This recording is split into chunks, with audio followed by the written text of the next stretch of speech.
Jordan, so improvement defensively for the first three quarters. What do you attribute that to? What was the big part of that? I mean, we had a really had a good week of preparation. We really had a good a good bead on what they were, where their strengths were, where their weaknesses were, and really I thought our kids just competed. And quite honestly, they competed all the way till the very end. You know, I think that a couple of mistakes there on the first touchdown, the second half, in the fourth quarter we give up was guys get in this mode where they're stop after stop after stop after stop, and things aren't going exactly the way. They keep getting stops, keep having to go back, and so a couple guys start to press. And what got us to that point was very simply doing your job and doing it as hard as you can is what got us to a 10-7 ball game, into the fourth quarter. And what led to that was just a couple, simple mistakes. The guys, not an effort issue. It's really just trying to press and do something more than your job. And then, games like that, Iowa State's still a good football team. They find it, they expose it. And so that was really what it come down to. And I just thought late we just kind of ran out of gas. But for like I said, I had a good week of preparation. Kids competed, they played hard. Even probably played our hardest after it went 10-0.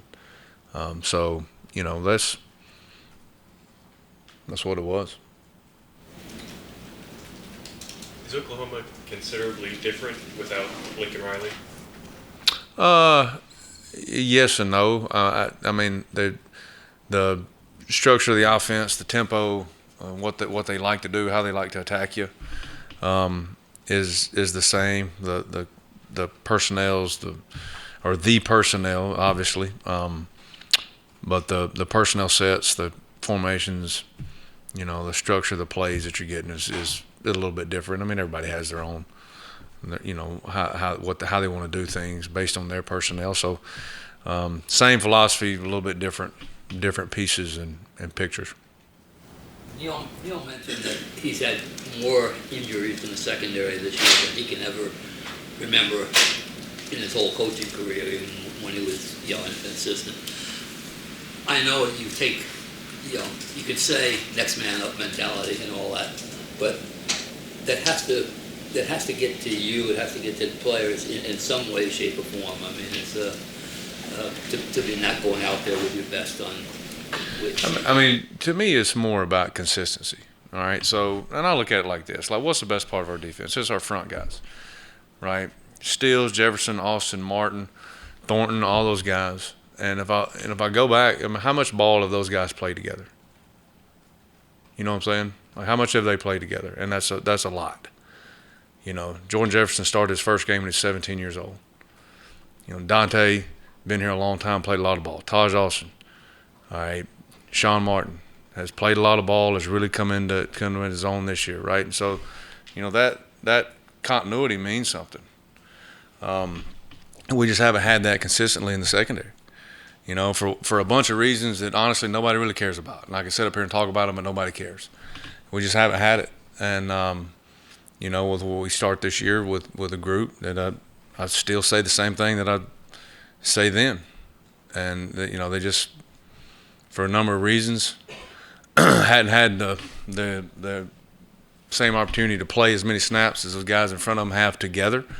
And that's where you get your consistency from when you're and so we haven't had that. That's as simple as I can put it. I'm not going to, you're going to change the approach. It's next man up, it's next man up. You don't have the option of no man up, so it's next man up. I mean, do you try to analyze why me, why us, why it's happening?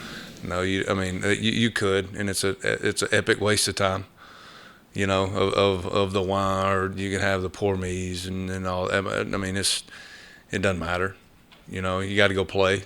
You got to get the guys that can play ready to play, You got to get them in position to make plays, and you got to do what's best for those kids. Everybody, and now ask me about the pressure. Well, that's great, but a pressure has to be backed by a coverage.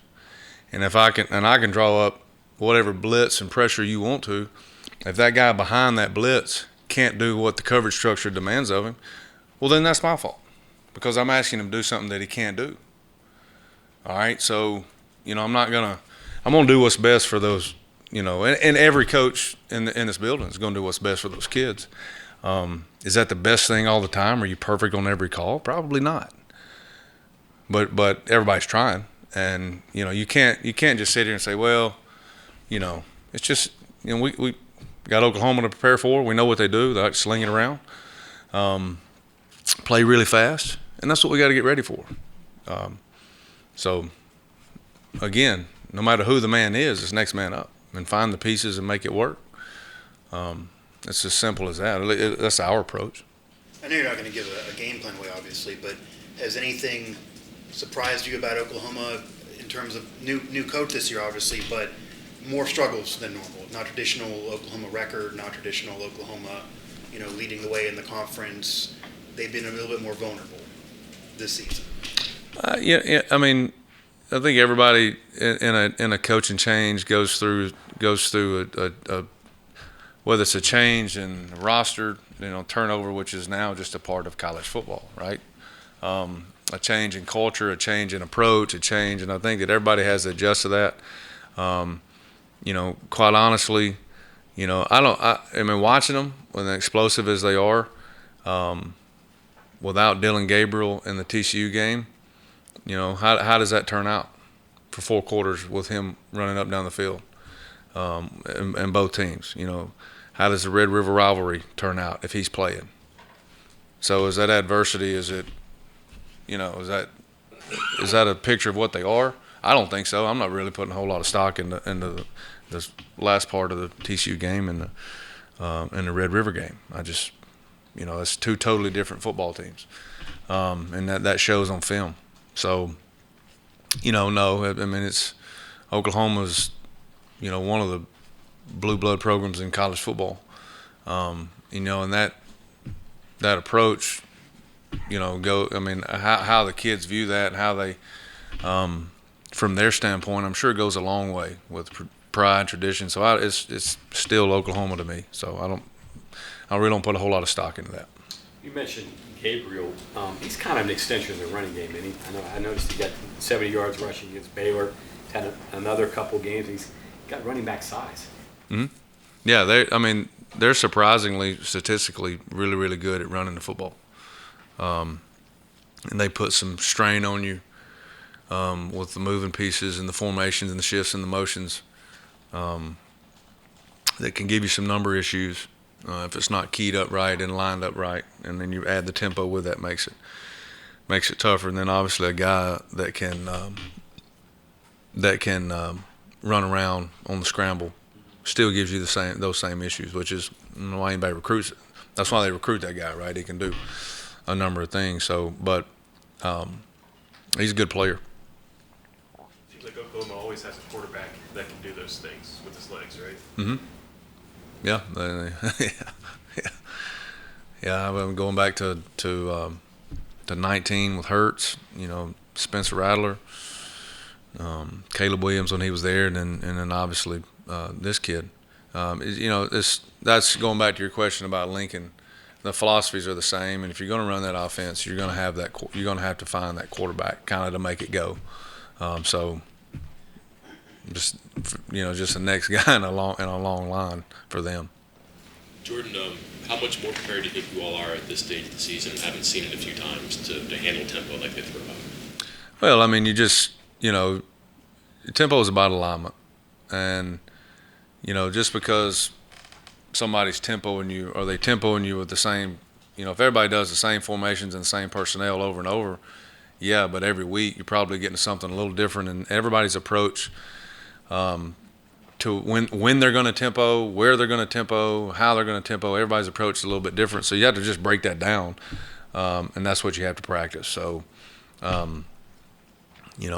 I think the time is a little on the play clock is a little bit a second and a half faster than Texas Tech is on average, which really doesn't make a whole lot of difference. It's still about as fast as you're going to see. So go back to that game, try to see some issues that we had, why we had them, try to fix them, and then obviously get ready for what they're trying to present when they do tempo this week. So He's just fast. That's what they do. But do they mix up formation? Do they run the same? I mean, just what's their thing that makes their tempo maybe different? Like yeah, I mean, it's everybody. Like I said, everybody has their cup of tea of whether they want to attack you into the boundary, whether they want to attack you with shot plays, whether they want to come after an earned first down, whether they want to do their base run plays after an earned first down. You just have to break all that down. And every single person that runs tempo, which I think most offenses do now, but they all have a different way of how they're trying to run it. So you break that down, and how you would attack that formation, or personnel grouping, or that play set, or that RPO, or whatever it is. You're not going to really attack it any different. You just have to get lined up to it faster. And if they give you a variation of it, you have to recognize that, probably get it fixed, adjust it, and get ready for it the next time. Raleigh Collins and Naeem Muhammad seen a lot of time lately. Just your analysis of how they played. I mean, probably not really fair. Naeem has been a guy that's been a special teams player for us, does a great job. But out of necessity is probably forced into some snaps that he's not ready for. And I mean, Raleigh Collins was playing high school football a year ago, so probably in the same scenario. But they for the most part went out, tried to do their job, tried to play hard, tried to play physical. Naeem had the big hit on the check down on the back. And Raleigh had to he's a half step behind on the last touchdown, or he makes a good solid hit on the running back. So tried to play physical, but probably hadn't been prepared for that amount, for that situation yet. So, but they did. They played hard. Okay, thank you very much. Thanks, guys.